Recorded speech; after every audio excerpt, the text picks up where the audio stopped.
But first, Gerry Spiess of White Bear Lake is on dry land tonight for the first time in 54 days. Today, he completed his historic journey across the Atlantic Ocean in a 10-foot sailboat. But he arrived in Falmouth, England under power today. The wind wasn't blowing very hard. During a phone call to Eyewitness News at 6 tonight, Spiess said the trip went exceptionally well. He said he lost a little weight, but he still had food and water to last another 30 days. And he admitted he was a little tired. 10,000 people greeted him.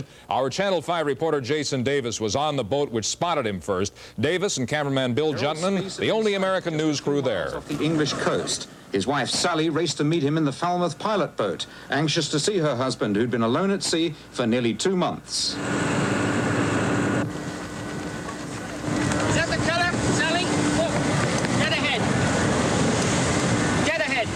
Oh, right ahead. Get ahead. Is that a blue? Yes. There it is. Ahoy, the Yankee girl! I can see his head. I can see his head. There he is. Oh, he's got a beard!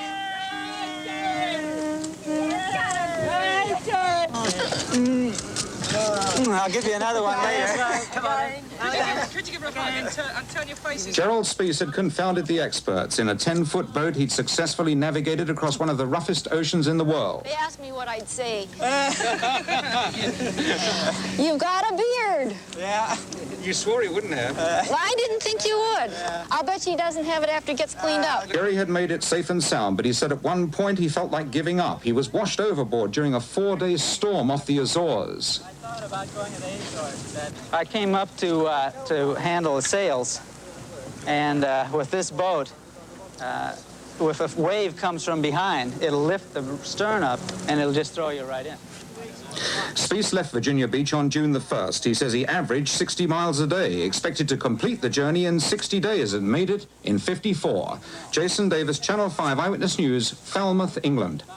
Once again, Channel 5's Davis and Juntman, the only American local news crew on hand there today. It was quite an accomplishment. During a news conference this afternoon in England, Spiess noted he hoisted a pint of local bitter, of course the local English beer. This afternoon, he toasted the thousands who met him.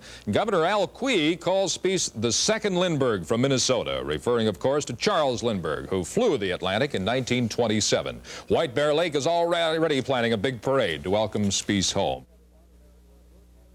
Good evening, everyone, and there is good news tonight. Gerry Spiess has made it. Yes, indeed. The White Bear Lake adventurer put his 10-foot dinghy into Falmouth Harbor, England today, this after crossing the Atlantic Ocean in 54 days. That obviously is our lead story tonight. In other news, NSP Chairman Donald McCarthy announced there will be no attempt to build a nuclear power plant in Tyrone, Wisconsin.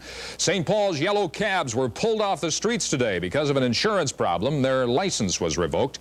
And a Wisconsin family stands to make millions from a fascinating improvement on the fly swatter. All those stories and more to come tonight. But at the top, a stunning achievement for White Bear Lake's Gerry Spiess. Our Jason Davis and Bill Juntman were with Sally Spiess today when she was taken out to meet her husband after his 54-day transatlantic trip in the 10-foot boat, the Yankee Girl.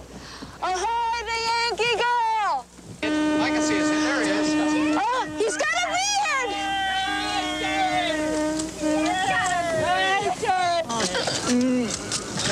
I'll give you another one later. Channel 5 Eyewitness Newsman Jason Davis and Bill Juntman were the only local American news reporters at the scene during that big story this morning. We have Jason Davis on the telephone right now, reporting live from Falmouth, England, with this report. Jason, first of all, what time is it there? Ben, it's midnight, and I'm sitting here in the hotel room with Sally Spiess, Jeanette Spiess, that's Gerry's mother, and Lois Spiess, his father. And they're all very excited, and probably the most excited person here is Gerry himself. And it's easier for him to tell you his feelings than for me to relay them, so I'll put him straight on the phone to you. Just hang on a second. Excellent. Will do, Jason. Hello. Hello. Congratulations, Gerry. Thank you very much. Well, the first question, naturally, how do you feel? I feel just great. The trip went exceptionally well, and the boat went beyond my expectations, so I couldn't really feel any better. What about your physical condition? I suppose you lost some weight? I did lose a little bit, not very much. I